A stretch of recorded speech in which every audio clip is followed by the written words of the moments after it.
Hello all and welcome back to another model railway video.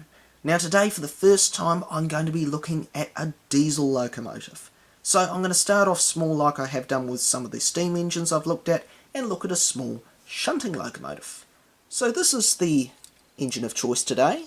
This is Hornby's 6-wheel Sentinel, and this particular one is from the National Coal Board. It's called Stanton N.O.57, and it is another simple finished locomotive in terms of it's a very simple livery.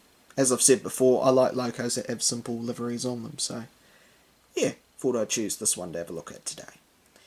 So, as normal, I'm going to have a closer look at the locomotive and then I will give it a run on the track so you can see it. Plus there's a little bit of a twist which you will soon see. Here we go. So let's have a look at the detail on this. And like a lot of engines, this engine has a standout nameplate. The Stanton N.O.57 plate in gold and red. That looks really cool. I'll get it right up close so you can see it. But yeah, that looks really good. What I really like though is this Sentinel badge with the lining coming off it, going right the way along. That looks cool. I really like that continuous effect. Looks brilliant.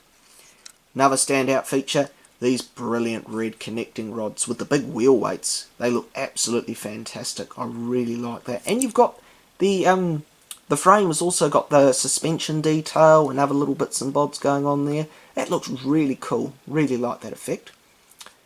You've also got the steps leading up to the running boards, where you walk to the cab. And you've also got some handrails going along on the edge. Now, I'm going to talk a little bit about these, is because not only you got your handrails, but especially along the front section, you've got these big shields here, these side shields. And that's obviously just for crew protection, as these engines were involved with heavy industry, and a lot of them went into smelters, so I can imagine to protect you from molten metal and stuff, these would have been quite handy, I would imagine, to protect your legs and that. Really good feature. And they've done it on the model really well. It's nice and fine. It looks really good.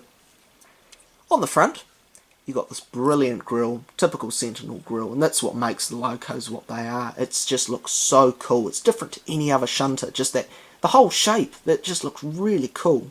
In a way, a little bit futuristic, really. It's got almost like a curved sort of look to it. Looks cool.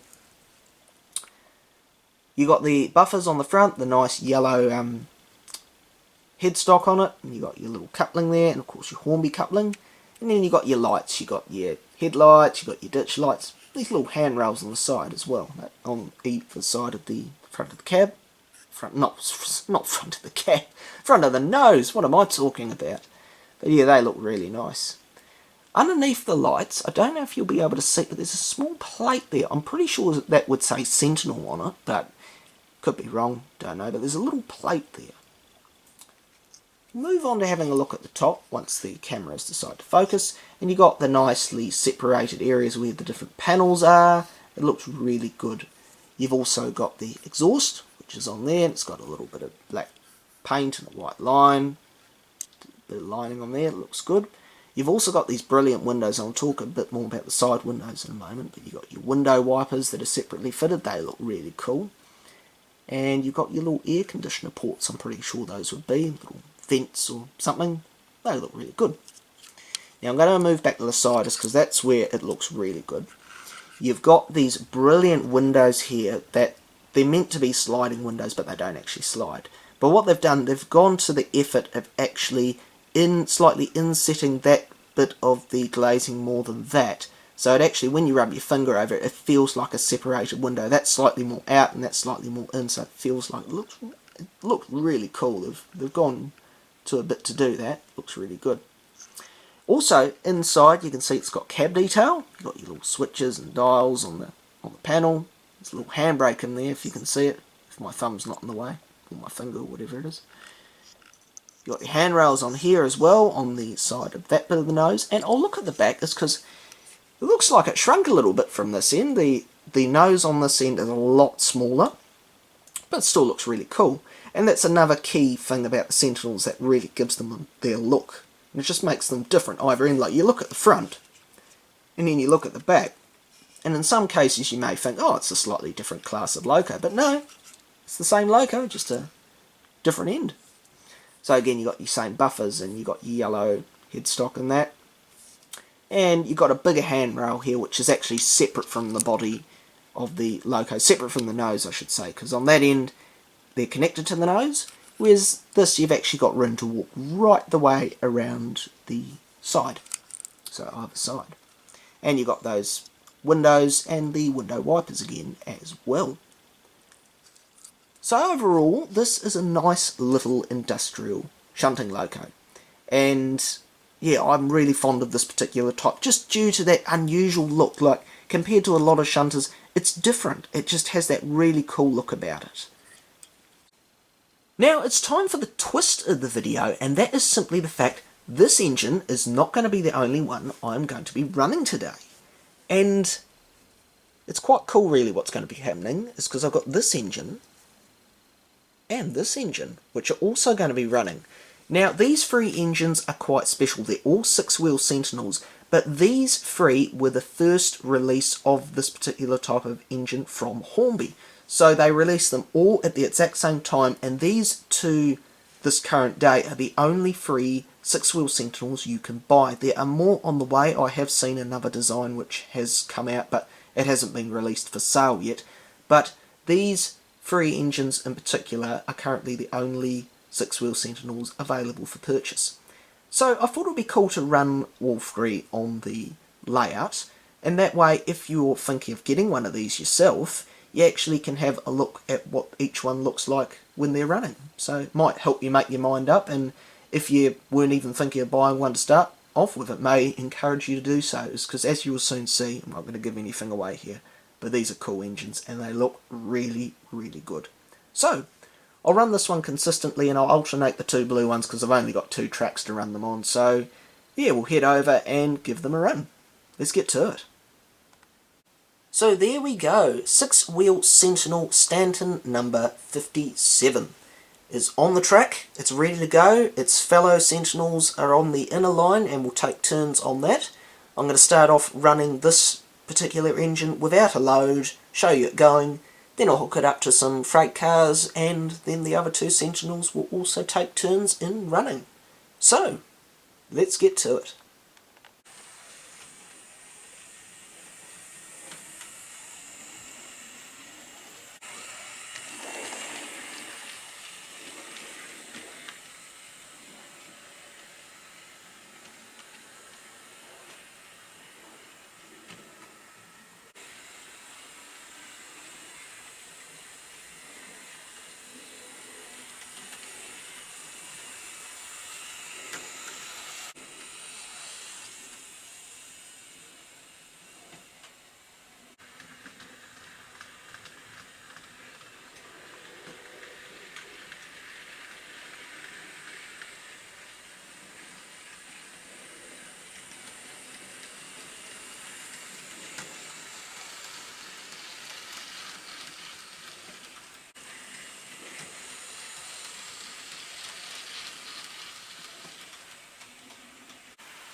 So there we go, folks. That is Hornby's 6-wheel Sentinel Stanton No.57, along with the Port of Bristol Authority No.39 and Manchester Shipping Canal No.3001.